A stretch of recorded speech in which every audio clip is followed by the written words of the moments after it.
Bonjour à tous et bienvenue sur le podcast Becoming Yourself. Je suis Marie et pour mon tout premier épisode, j'ai le plaisir de recevoir Chloé Cérès. Chloé est chamane ici à l'île de la Réunion, mais ne vous méprenez pas, Chloé est cartésienne et elle ne travaille pas uniquement avec le chamanisme, elle travaille aussi avec d'autres outils et méthodes que nous aurons le plaisir de mentionner pendant notre conversation.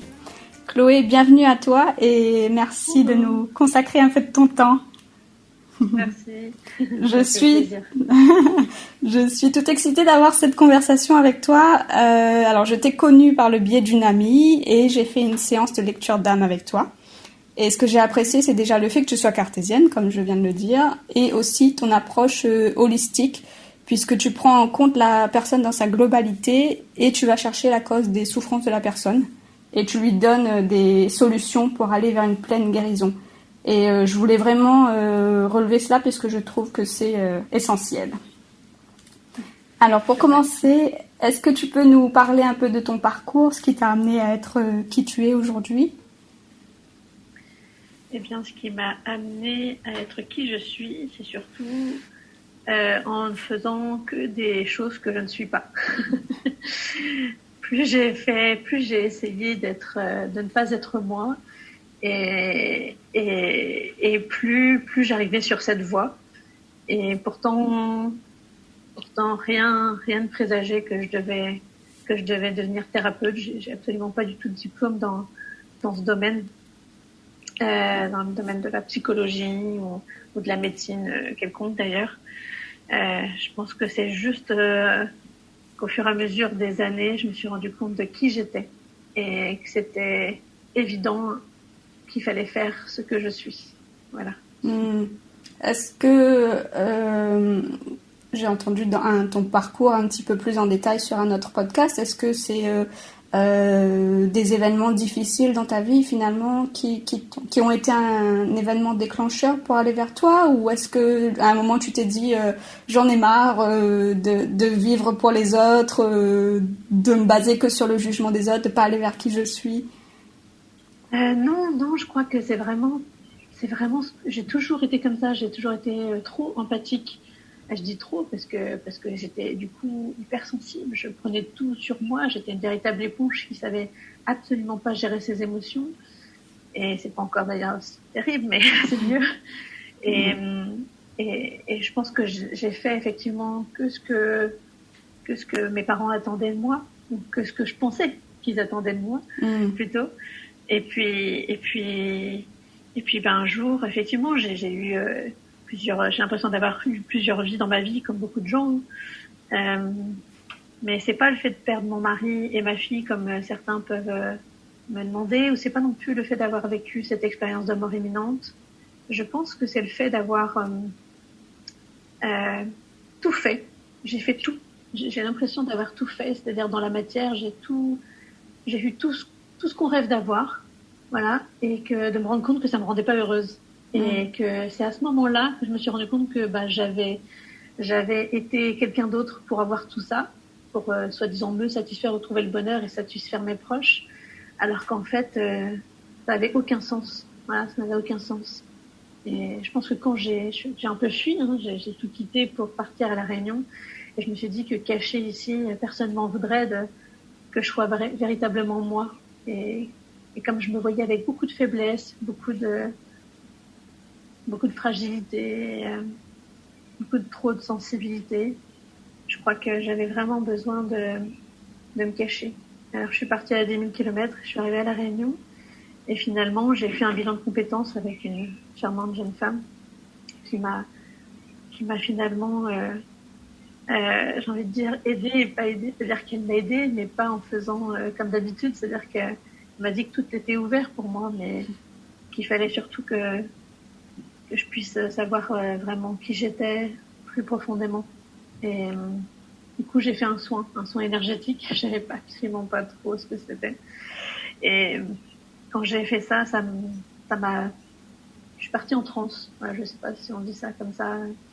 Je suis ressortie de mon corps et je suis repartie. Et le fait de vivre autre chose, c'est là que j'ai commencé non seulement à avoir peur de tout ça, mais aussi quand même à m'y intéresser. Et de façon très terre à terre. Je cherchais beaucoup dans la physique quantique. Qu'est-ce que c'est que ça? C'est quoi l'âme? C'est quoi l'énergie?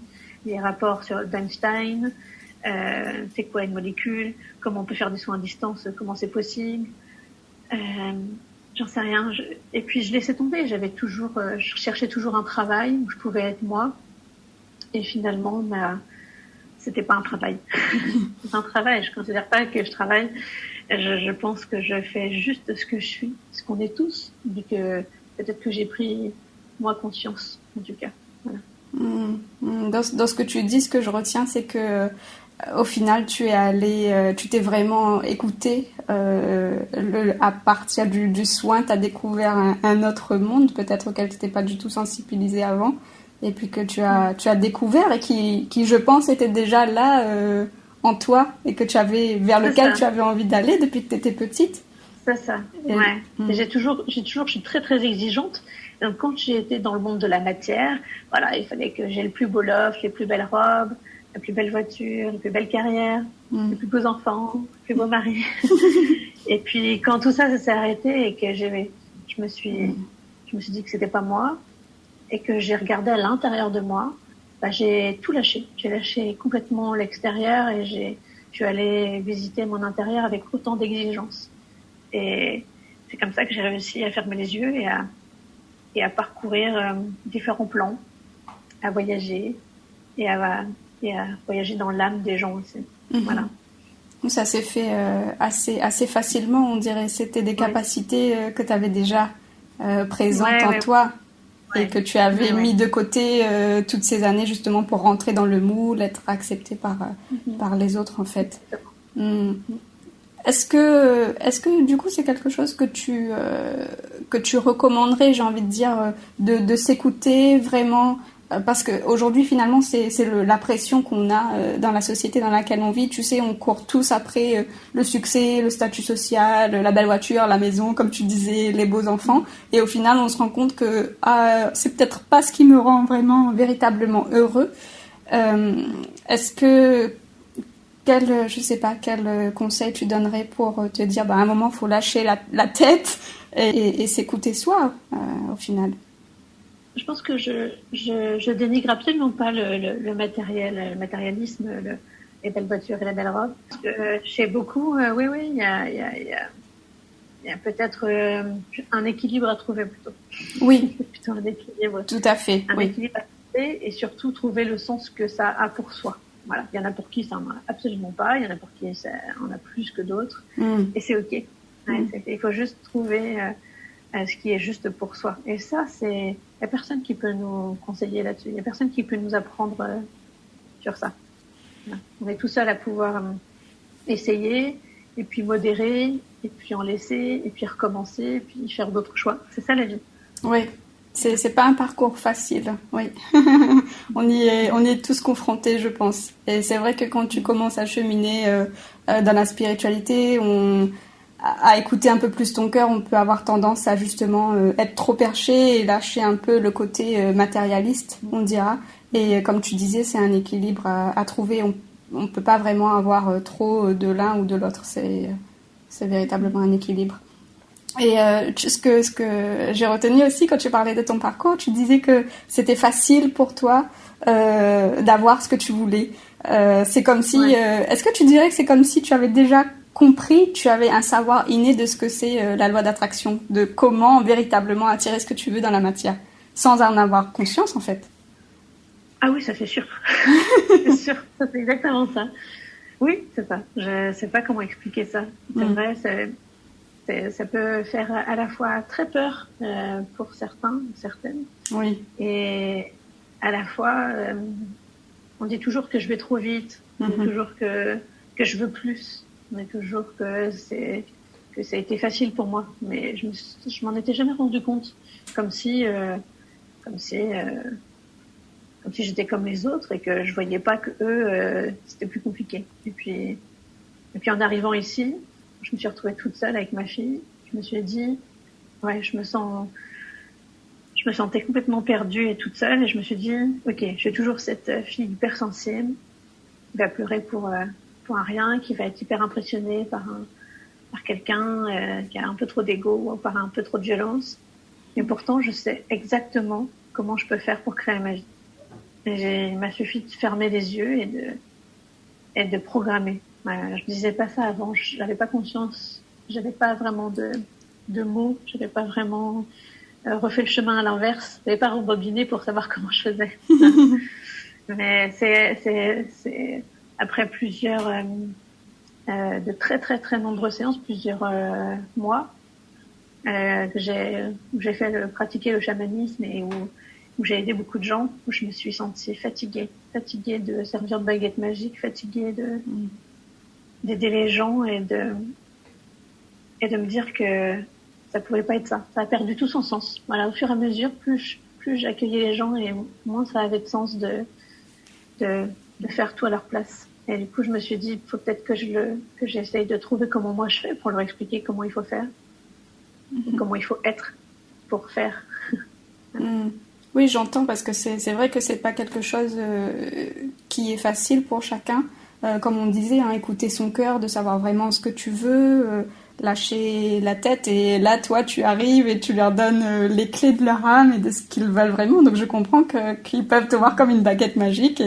Et comme tu disais sur l'autre podcast, Gremlinaire, tu disais les gens veulent devenir tes amis parce que ils voient que tu as toutes les solutions et que tu peux leur ouvrir les yeux sur tellement de choses. Et aujourd'hui, est-ce que tu tendrais plus vers des ateliers ou des conférences pour justement apprendre aux autres comment le faire? Complètement. Je suis très fatiguée encore et pourtant je sais que les gens ont besoin et du coup le fait qu'ils aient besoin m'empêche encore d'arrêter. Mais tant que j'ai pas trouvé, que j'ai pas mis en place une autre façon de pouvoir les aider, je pense que voilà, je continue. Mais oui, j'aimerais pouvoir me poser et faire des conférences et peut-être expliquer, un atelier certainement comment on fait tout ça. Est-ce que au fur et à mesure du temps, tu parles beaucoup de ton hypersensibilité, tu as réussi à y travailler parce que je sais qu'on est beaucoup d'hypersensibles et c'est vrai que quand tu ressens les émotions des autres, ça peut être compliqué. Je pense que ça m'a beaucoup aidé, c'est de voir, de lire dans les gens, de voir en fait pourquoi ils n'y arrivaient pas, quelle était leur souffrance. Je me suis dit, c'est pour ça qu'ils souffrent. Et du coup, c'est comme si d'un coup, c'était expliqué, c'est pour ça qu'il est en colère, c'est pour ça qu'il frappe les enfants, c'est pour ça qu'il a violé quelqu'un, c'est pour ça qu'il est en prison. Et du coup, tout ça, je me suis rendu compte que j'avais plus besoin de pleurer parce que c'était ce qui était magnifique, c'était la vie, quoi. En fait, quand on se rend compte que tout ce qui existe, ça doit exister parce qu'on peut le créer. Si ça existe, c'est qu'il y a un sens. Voilà, je prends souvent l'exemple du moustique parce que personne n'aime les moustiques. Et pourtant, il y a un sens. Il y a un sens ce qui soit là. Voilà, c'est important que les parasites existent pour justement ne pas se faire parasiter et apprendre à ne pas se faire parasiter. Donc il y a toujours une raison à tout. Et ça m'a permis de prendre beaucoup de distance, de relativiser. Et puis quand je sens que d'un coup ça vient et que c'est compliqué, j'accueille. Quand vraiment ça me dépasse. Voilà, quand j'ai fait une conférence à l'école d'Argère de naturopathie, et j'ai senti que je pouvais pas parler, que je bégayais, que j'étais envahie par des tremblements. Et j'avais l'impression de ressentir tout ce que les autres ressentaient en même temps. C'était ingérable. Et c'est pas grave. Je faisais tout doucement, mot par mot, phrase par phrase. Et de plus en plus, pourtant j'étais toujours toute tremblante au bout de 2 heures. Mais je me suis rendu compte que hypersensible, c'est un frein en rien en fait. Si je veux être ou faire quelque chose et que je suis hypersensible, ça absolument pas un frein. Je fais juste avec. Voilà, c'est tout. Et j'étais en fauteuil roulant, je fais avec. Ça peut paraître effectivement très handicapant pour certains qui n'ont pas du tout cette hypersensibilité, qui peuvent même se moquer.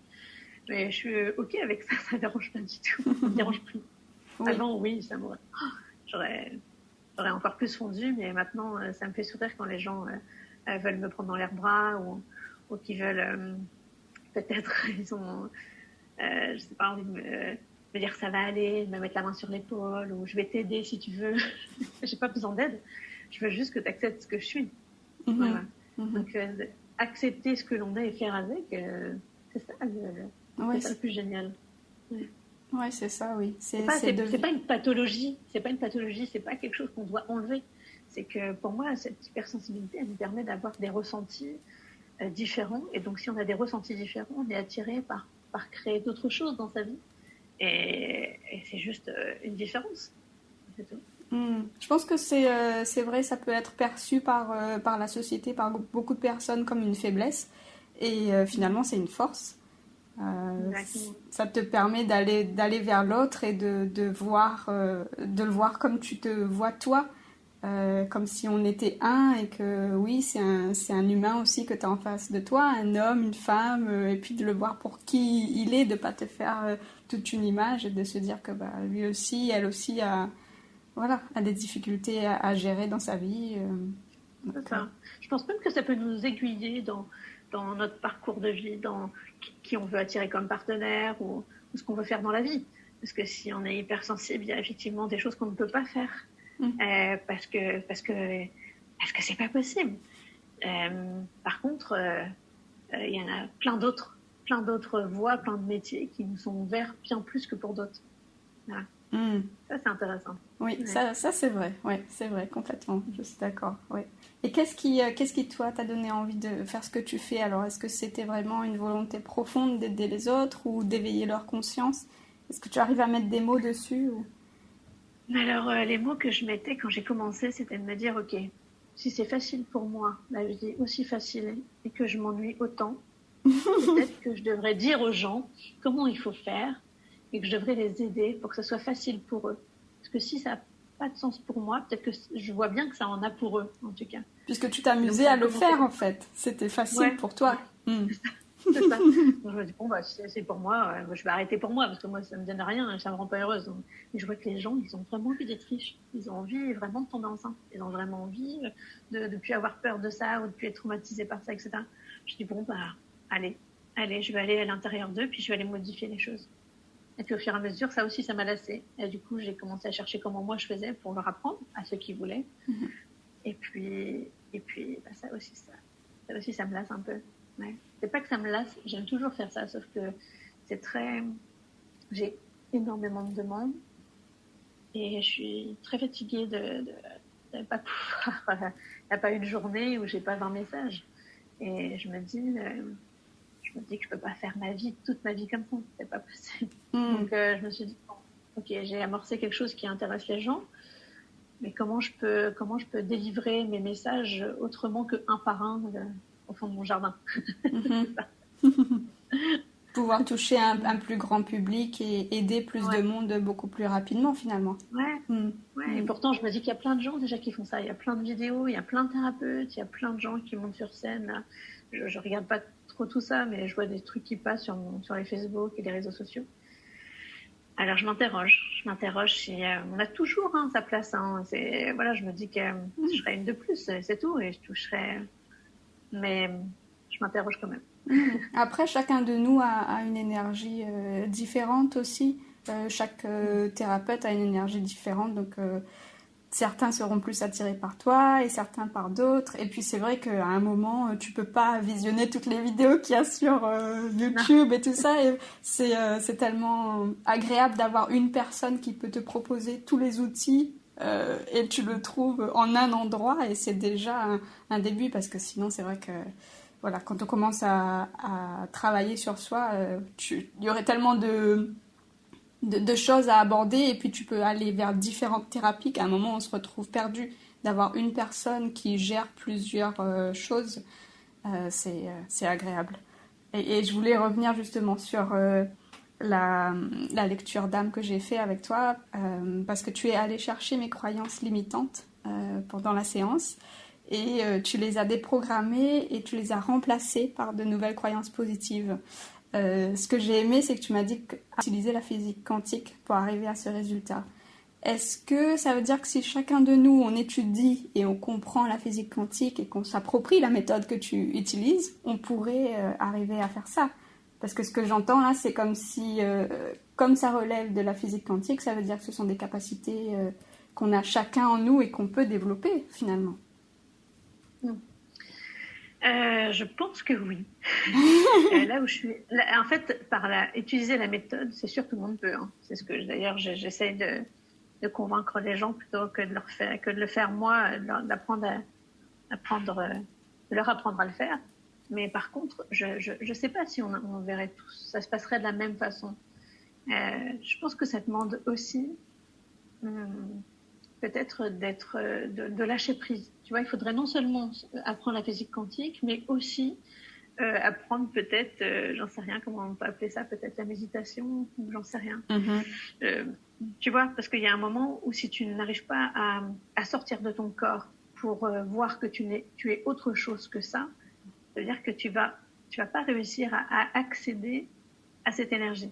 Donc peut-être il faudrait un combiné de méditation profonde et avec effectivement les connaissances de la physique quantique. Ouais, tout à fait. Savoir déjà qu'on est une âme dans un corps physique, déjà avoir ce niveau de conscience. De pouvoir la visualiser, de pouvoir écarter cette lumière, un peu comme si tu faisais grossir, un peu comme sur ton téléphone, tu sais, les mots, ou une photo, comme si tu pouvais voir les pixels, tu vois, vraiment de cette énergie. Et une fois que tu verrais les pixels vraiment de cette énergie, tu pourrais effectivement aller à l'intérieur de chaque événement pour modifier les choses. Oui, effectivement, ça prendrait un peu de temps pour chacun de nous pour arriver à ce niveau-là, oui. C'est sûr qu'il faut avoir un niveau de conscience, je pense, déjà élevé pour pouvoir arriver à ça. Et tu disais, tu m'as conseillé à la fin de pratiquer l'auto-hypnose pour justement programmer définitivement ces nouvelles croyances positives. Est-ce que tu peux nous dire pourquoi c'est si important et la relation que ça a avec nos différents corps? Parce que l'auto-hypnose, c'est le seul moyen qu'on a, justement, en utilisant notre mental, sans avoir besoin d'être réveillé, sans avoir besoin d'avoir un niveau de conscience important. C'est que tout le monde peut le faire. Tout le monde peut apprendre à fermer les yeux, visualiser la scène qui l'a traumatisé quand il était petit, et puis créer autre chose, créer une nouvelle version de cette scène. Et donc, si tout le monde est capable de faire ça, d'avoir un peu d'imagination, de fermer les yeux et de ressentir les choses, ouais, c'est un exercice qui est au début pas simple pour certains. Et puis plus on le refait, plus on ressent les choses, et plus ça y est, j'arrive à transformer toutes les situations que j'ai vécues au point que elles ont aujourd'hui un impact complètement différent sur moi. Et si elles ont un impact complètement différent sur moi, effectivement, ma vie sera différente. Donc oui, pour moi, l'auto-hypnose, c'est le seul moyen de pouvoir réinstaller une nouvelle réalité, c'est-à-dire en utilisant notre corps mental, physique et émotionnel. Car l'auto-hypnose, c'est les trois, c'est-à-dire qu'on s'installe. Donc physiquement, je me prends la décision de m'asseoir sur mon lit, mon canapé, par terre. Physiquement, je m'installe. Mentalement, je vais aller chercher, effectivement, en fermant les yeux, de mes souvenirs. Et même si j'ai pas de souvenirs, je vais les créer. Donc je vais utiliser mon mental pour recréer un décor le plus précis possible, avec ce qui m'a fait le plus mal. Donc je ressens dans mon ventre, dans mon corps émotionnel, ce qui m'a bouleversée. Et donc c'est là au moment où mon cerveau il doit changer les choses, que je dois ressentir à la fin que j'ai changé les choses aussi dans mon ventre, que là il y a vraiment, comme quand je vais à l'intérieur des gens et que je modifie en fait le pixel dont je parlais, là, ben ça crée la même chose. Voilà. Ça rejoint la technique de visualisation. Mais je sais que ça va beaucoup plus loin aussi, parce que tu dis de vraiment ressentir les émotions pour vraiment les installer dans le corps, en fait. Et puis, il faut non seulement ressentir effectivement émotionnellement, mais aussi physiquement. C'est-à-dire qu'on peut avoir des tics, on peut sursauter, on peut avoir des petits soubresauts. Et ça nous permet de nous rendre compte en conscience que notre corps il est toujours là, puis qu'il est en train de faire des trucs chelous, et que là, du coup, il est en train d'être d'accord. Il est en train d'être modifié aussi. Oui. Mais c'est vrai que c'est important parce que si on ne les installe pas définitivement, on va dire, ces nouvelles croyances positives-là, d'ici quelques temps, on va revivre exactement les mêmes expériences négatives parce qu'on n'aura pas solutionné la croyance qui est à la cause des souffrances. Exactement. Mm, mm. La conscience, c'est une grande matrice avec plein d'équations. Et si l'équation, elle est toujours là quelque part, elle continue de s'additionner dans le résultat. C'est toujours partie du résultat. Mm. Je voulais aborder les missions de vie parce que tu m'as dit, je me souviens qu'on a, selon les informations en tout cas que tu as reçues, qu'on a 15 missions de vie. Est-ce que c'est possible à toi de nous les citer rapidement sans entrer dans le détail de chacune? Ouais. Oui, sachant que je répète encore, c'est moi qui ai mis des mots sur des énergies. Mm. C'est des énergies que je capte qu'on pourrait, comme si je résumais le niveau de conscience de la personne. Et, et donc, c'est des mots qui sont nulle part. C'est moi qui ai posé ça en fonction du résumé que je pouvais faire de ce niveau de conscience. Donc, le premier, c'est on vient pour la première fois comprendre ce que c'est le bien et le mal. Ensuite, on vient apprendre à aimer. Ensuite, expérimenter l'amour. Ensuite, apprendre à s'aimer soi-même. Après, on vient apprendre à aimer les autres. Apprendre à aider les autres. Voir que le monde est beau. Trouver la lumière. Être une lumière. Éclairer le monde. Comprendre le monde. Sauver le monde. Voir l'amour dans le monde. Dire au monde que tout est amour et être amour. C'est beau. Voilà. J'adore. Voilà. Oui, c'est au fur et à mesure de tes expériences et en aidant les autres que tu es arrivé à mettre ces mots-là. Ouais, et pourtant, toute jeune déjà au collège, je me souviens que je faisais ces groupes-là déjà dans ma tête. Tiens, je me disais, tiens, lui, il va avec elle. Tiens, elle, ils vont ensemble. Tiens, et du coup, je faisais des groupes comme ça. Et je me perdais parce qu'il y en avait tellement que j'avais l'impression que dans ma tête, j'arrivais jamais à me rappeler des groupes nouveaux, comme si je devais les recréer parce que, comme si, tu vois, le groupe numéro 1, la première mission de vie, j'en voyais pas souvent.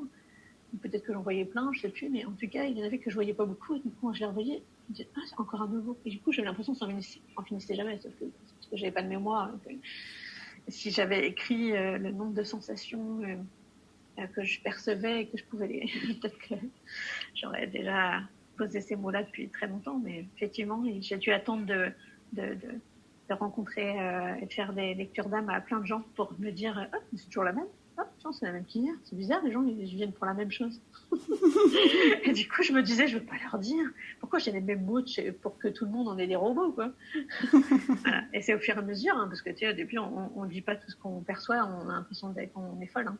Moi, j'avais l'impression d'être cinglée. Oui, de ressentir autant et d'avoir autant d'informations sur une personne alors que personne autour de toi pouvait avoir le même type d'informations. Ouais, Confirmer, oui. Confirmer, ouais. Ouais, je disais, bah tiens, c'est quoi, pourquoi j'entends ça? Je l'ai voir sur Internet, mission de vie, c'est pas du tout ça. J'en ai l'âme de guerrière, de sauveur, ou je sais plus quoi. Je me dis, ah, non, c'est pas du tout ça. Pourquoi je vois pas ça, moi? On s'inquiète au début, parce qu'on n'a pas les mêmes informations. Alors, c'est quoi ma vérité? C'est quoi la vérité? Exactement. Est-ce que ça existe, la vérité? Et là, ça commençait un peu pareil à me dire, bah, est-ce que c'est légitime? Est-ce que c'est juste, quoi, de pouvoir dire ma vérité alors qu'il y en a plein d'autres? C'est quoi comme sens, quoi? C'est quoi le sens de tout ça? Si en rapporter une millième, c'est n'importe quoi. Et puis finalement, voilà, j'ai senti que c'était utile un jour, certainement, je me souviens plus, hein. J'ai dû certainement sentir que c'était utile un jour de le dire à la personne. Et puis, bah, du coup, après, tout le monde a voulu savoir. Ah bon? Vous voulez savoir ça? C'est quoi la mission de vivre votre âme? Ah bon? Bon, bah d'accord. Okay. Oui, c'est vrai, parce que finalement, on ne sait pas quel objectif, quel but à la vie. Et certains d'entre nous cherchent un sens. On est perpétuellement dans une quête de sens et on est un peu délaissé, on va dire, livré à soi-même pour trouver ça. Donc toi, tu arrives et tu te donnes toutes ces informations-là en un claquement de doigts, c'est génial. Et où est-ce qu'il est alors le libre arbitre? Si on a une mission de vie, est-ce qu'on a des étapes qui sont prédéfinies avant notre incarnation pour qu'on arrive à cette mission de vie, ou est-ce qu'on a je sais pas, feuille blanche et puis tant qu'on arrive à réaliser la mission, c'est tout ce qui compte? Ah oui, c'est tout ce qui compte. On a totalement carte blanche, on a totalement le libre arbitre. Il y a pas de hasard, il y a pas de coïncidence, ça n'existe pas. On a une feuille blanche ou une feuille rose, ou une feuille verte, ou une feuille bleue, tu vois, ça pourrait donner ça. Et puis en fonction de la couleur qu'on est, ça veut dire qu'on n'a pas le même niveau de conscience. Et comme on n'a pas le même niveau de conscience, ça veut dire qu'on n'a pas eu le même nombre de vies, donc le même nombre d'expériences, donc pas le même nombre d'équations. Et si on n'a pas le même nombre d'équations, Et donc, en venant en premier pas à la même conscience, on ne va pas créer les mêmes événements.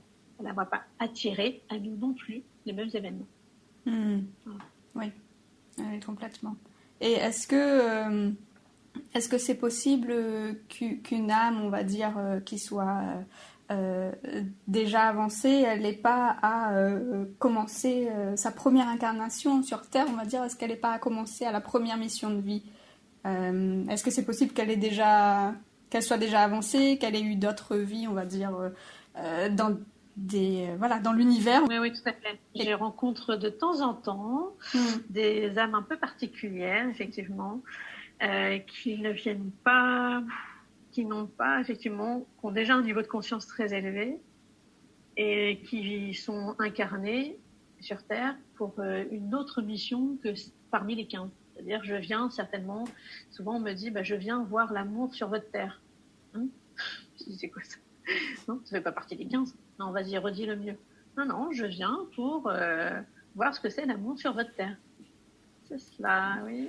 Alors, oui, j'ai pas compris.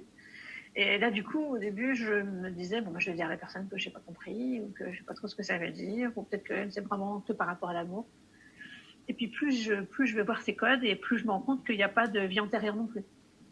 Et là, je me rends compte, s'il n'y a pas de vie antérieure non plus, c'est trop bizarre. Et pourtant, le niveau de conscience, il est riche. C'est-à-dire que là, je me rends compte que là, je parcours des millions de cases, des millions d'outils, et je me dis, non, c'est pas possible, il y a un truc là.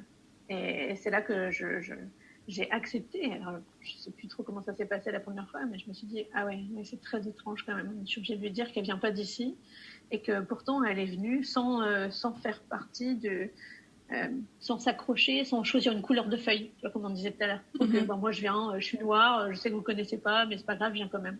Et donc ils viennent s'incarner.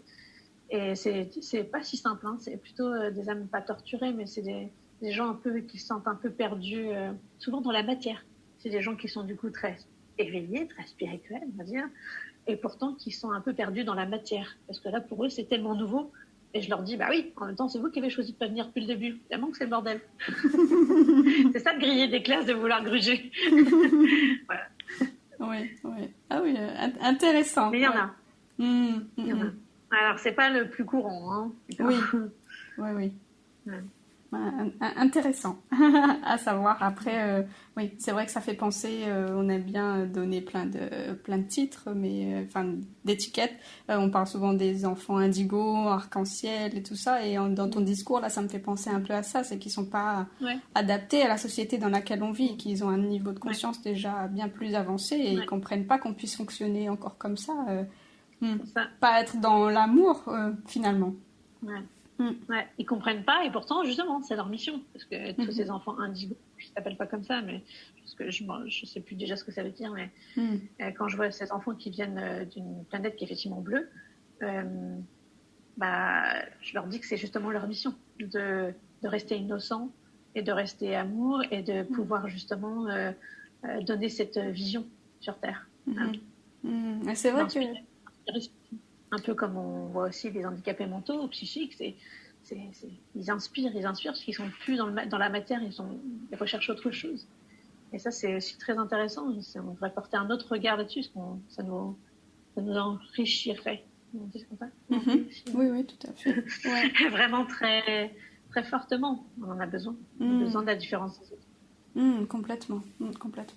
Et c'est vrai que tu disais, c'est important qu'ils restent innocents et finalement dans la joie et dans l'amour et qu'ils n'aient pas le cœur endurci par ce que notre société peut leur envoyer parce que c'est vrai que c'est pas évident.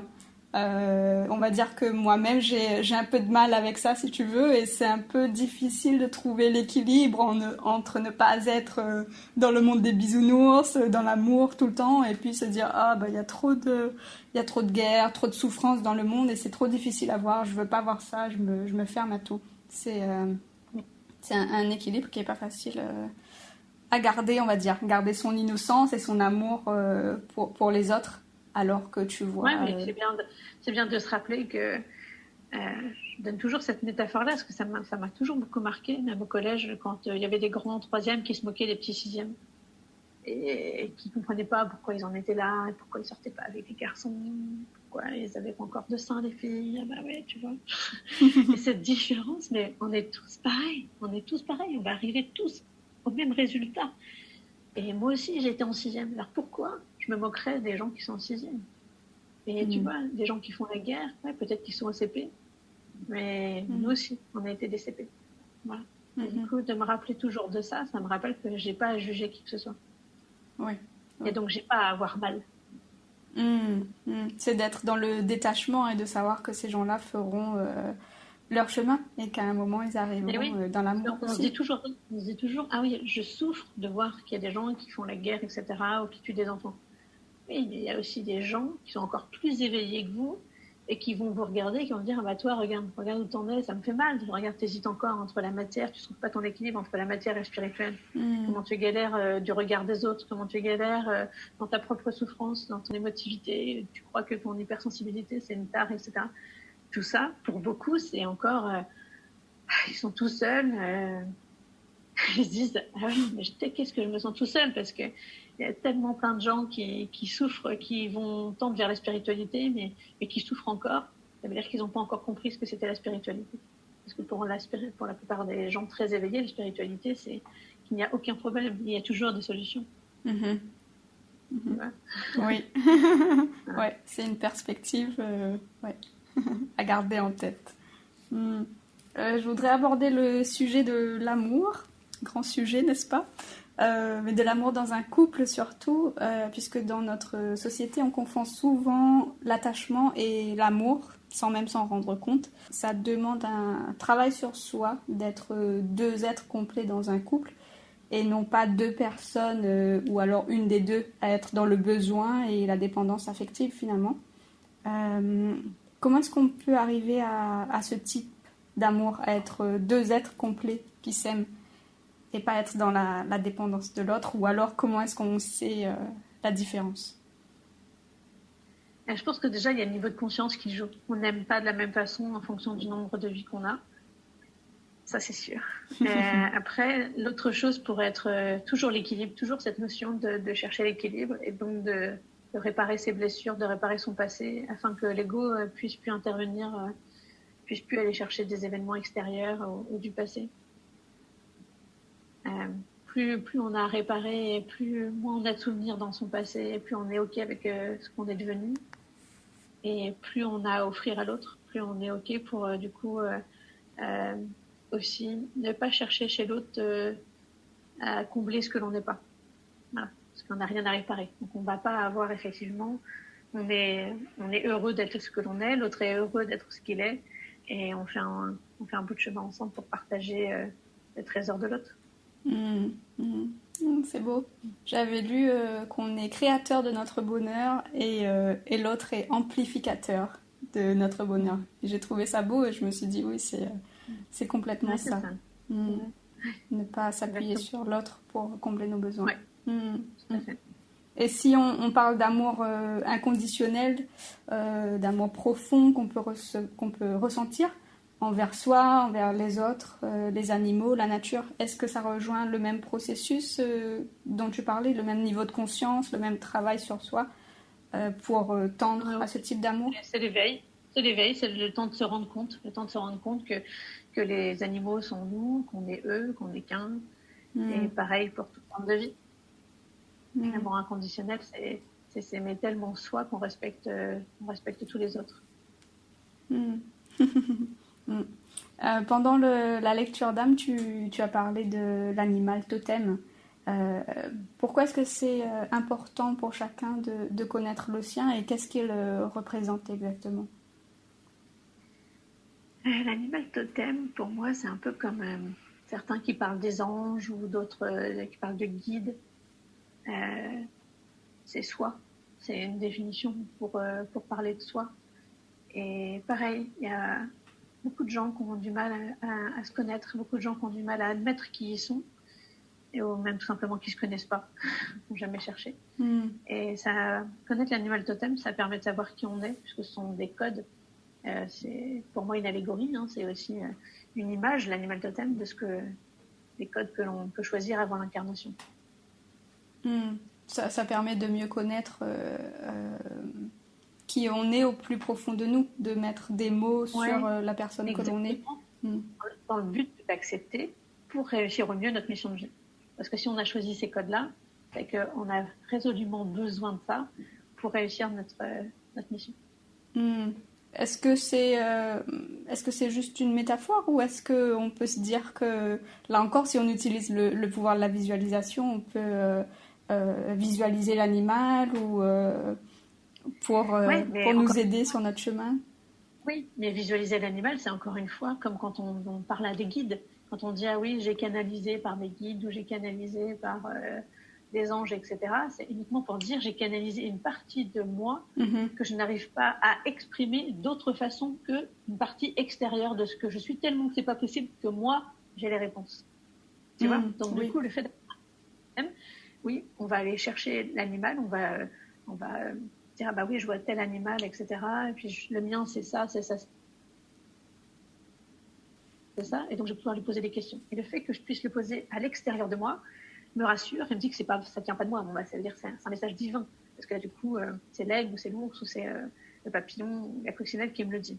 Mais en fait, oui. Mais c'était pour dire que c'est moi. Mais c'est plus facile de parler à un animal totem ou un guide ou un ange que de se dire bon, qu'est-ce que je pense moi au fond de moi là, comment, c'est quoi là, le message que je devrais avoir suite à cette journée, tu vois. Mhm. Finalement, c'est se Et j'ai, reconnaître soi en tant qu'être divin et te dire que tu as déjà tout ça en toi et que si tu c'est ça, t'écoutes, tu lâches la de tête et tu savoir. écoutes ton cœur, tu puises au fond de toi, toutes les Ça, réponses c'est sont ça. là. Mm. Alors c'est sûr que nous, on a tendance, même la spiritualité, à ce que ça passe par le mental. Et le mental, on réfléchit, on a besoin d'images, on a besoin de mots. C'est un peu mon problème, des fois, je sais pas les mots. Et bah, c'est ça, c'est que on a besoin de mots, on a besoin d'images. Les gens ont besoin de cartes, ont besoin de gris-gris, ont besoin de rituels. Et tout ça, ça fait partie de notre mental et de la matière pour avancer dans notre éveil, dans la spiritualité. Donc, l'animal totem, voilà, c'est un animal et qui nous permet de savoir, de se reconnaître et de savoir qui on est. Et quand on a réussi à se définir, de savoir qui on était, waouh, d'un coup, c'est comme s'il y avait quelque chose qui s'éveillait à l'intérieur de nous, de Mm. profondément divin, et qu'on acceptait, en fait. Bah oui. Et Mhm. c'est plus facile que de donner des adjectifs. Si je te disais, oui, t'es courageuse, t'es visionnaire, t'es ça, ça, ça, ça, ça. Ouais, bon. Ouais, je sais pas trop. Tu serais gênée, tu serais, ouais, même si tu prendrais les compliments peut-être, mais tu retiendrais qu'un ou deux mots ou trois. Alors que là, l'animal, par toute son, son charisme, Mm. d'un coup, là, on arrive à se définir, ok, ah ouais. Même si je suis une noix, j'arrive à voir qu'effectivement, je suis l'animal qui vole le plus haut et que je peux faire des longs voyages, et etc., etc., etc. Et du coup, là, ça donne plus de sens et ça nous rappelle plus qui on est. Et c'est plus facile, du coup, d'y faire appel Mhm. à ses forces. Mm. Oui, c'est se reconnecter à sa force intérieure Ouais, par le biais de l'animal. Mm. exactement. Exactement. Ah, c'est beau. Je voulais te poser une question un peu plus terre à terre, on va dire, pour conclure. Pour les entrepreneurs qui nous écoutent et qui se lancent, est-ce que tu aurais des conseils ou des recommandations à leur donner, des choses que toi tu as réalisées qui t'ont été bénéfiques? Je parle pour tous les entrepreneurs de toute activité, de tout domaine. Euh, Plutôt dans ton domaine, on dira. Mon domaine. Mm. Eh, dans mon domaine, moi, je dis toujours que si on a envie d'aider les gens, c'est aussi parce qu'on a envie de s'aider soi-même, c'est qu'on cherche quelque chose. Et je leur conseille juste de, de pas chercher forcément à trouver ce qu'ils doivent chercher pour eux, parce que ils auront moins envie après d'aider les autres. Alors, d'aider les gens, mais toujours aussi pour se dire qu'ils le font plus pour eux que pour eux. Voilà, c'est Mm. important. Et tant qu'ils pensent avoir des compétences, même de l'écoute pour aider les gens, ça suffit. Il faut vraiment y croire et arriver à se projeter pour que ça puisse marcher. Il faut vraiment arriver à se projeter. Vraiment. Comme si on s'y voyait, comme si on se voyait demain, après-demain, dans un mois. Quand on arrive à se projeter, c'est que et qu'on a déjà créé une réalité, toujours une fois, pareil avec l'auto-hypnose, c'est que on sait qu'on peut attirer que ça. Et quand tu dis te projeter, c'est reprendre ce dont tu nous parlais tout à l'heure, les outils de l'auto-hypnose, c'est vraiment le vivre dans ton corps, le ressentir, le voir. Ouais, je me vois dans le cabinet, je voudrais qu'il soit comme ci, comme ça, des cadres roses, ça, j'en sais rien. Voilà, quelle personne je veux soigner, quelle personne je veux aider, puis voilà, je serais exténuée parce que j'en ferais plein, et puis ça. Et puis ça permet de voir aussi si c'est vraiment ce qu'on a envie de faire. Exactement. Et ce qui reste important, c'est d'être au service des autres, ce que je retiens dans ce que tu disais. Ouais, exactement. Ouais. Est-ce que... On sait qu'on le fait pas que pour les autres, on sait qu'on le fait aussi pour soi. Bien évidemment. sûr. On vit, on expérimente, c'est une façon d'expérimenter la vie. Mais je pense qu'il est plus important de se rappeler que on donne et que c'est pas forcément pour recevoir. Voilà. Est-ce que pour le mot de la fin, tu voudrais ajouter quelque chose qu'on n'a pas mentionné, dont on n'a pas parlé, qui te tient à cœur peut-être, sur l'amour en général, comment développer plus d'amour dans notre société, ou chacun en tout cas? Je pense qu'on développe l'amour sans se rendre compte. C'est de l'intuition, c'est notre pouvoir premier qu'on a. Et par contre, pour pouvoir un peu le voir encore plus, je pense qu'il faut un peu enlever le sable et la terre qu'on a dessus, c'est-à-dire nos peurs et le jugement qu'on a. Je vois beaucoup sur les réseaux sociaux les gens qui jugent tout le temps, des gens qui se sentent pousser des ailes et qui pareil, durant ce confinement là, sortent des grandes phrases. C'est fou comment je suis toujours gênée quand j'écris une citation parce que je me dis qui je suis pour écrire cette citation. Et pourtant, j'en vois qui s'affleurent partout. Et je me dis, plutôt que de s'occuper à faire la leçon aux autres, ça serait bien qu'on déterre chacun déjà qu'on puisse un peu nettoyer devant sa porte, comme on dit, c'est ça. Ouais, je pense que ça, c'est important. Et plus on va nettoyer devant sa porte, plus on va ressentir, nous, l'amour, et plus, du coup, ça va inspirer les autres et ça va se projeter sur les autres. On ne doit pas chercher à essayer de convaincre les autres d'être meilleurs. On doit se convaincre, nous, d'être meilleurs. Finalement, inspirer les autres en étant soi l'exemple qu'on veut voir chez les autres. Ça marche 10 000 fois mieux que d'être le gourou et de dire comment il faut faire et comment il faut être et qu'est-ce qu'il faut dire et pas qu'est-ce qu'il faut faire et comment il faut s'habiller. Non. Non. S'aimer soi-même, se remplir soi-même, dégager la terre et le sable qui est sur notre cœur, arrêter de juger, arrêter de dire aux autres comment il faut faire. Et ça, c'est inspiré. Bon, c'est tout plein de sagesse. Ce sera le mot de la fin. Merci beaucoup. Merci à toi, Marie. C'était un plaisir d'avoir cette conversation avec toi. Merci beaucoup. À une prochaine fois. Bon après-midi à toi aussi. À bientôt. Merci à tous de nous avoir écoutés. Et si cette conversation vous a plu, n'hésitez pas à la partager autour de vous. Je vous dis à très bientôt pour un nouvel épisode. Et d'ici là, prenez soin de vous. Bye bye.